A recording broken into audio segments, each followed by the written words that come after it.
রাশিয়ার কূটনীতিক এবং ইউক্রেনের কূটনীতিক পরস্পর মারামারিতে লিপ্ত হন। তুরস্কের রাজধানী আঙ্কারায় গত ৪ মে 2024 একটি আন্তর্জাতিক সম্মেলনে রাশিয়ার প্রতিনিধি ইউক্রেনের উড্ডীয়মান পতাকা নামিয়ে ফেলেন এবং অসম্মান করেন। এতে ইউক্রেনের প্রতিনিধি ক্ষিপ্ত হয়ে রাশিয়ার প্রতিনিধির উপর আক্রমণ করেন, তাকে কিল ঘুষি মারতে থাকেন, পরস্পর মারামারিতে লিপ্ত হন।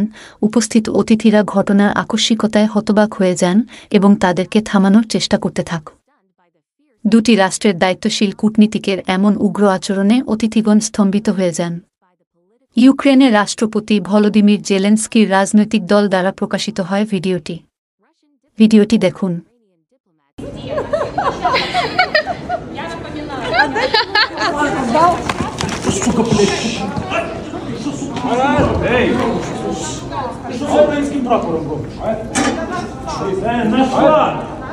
А не надо раскидывать свои портянки.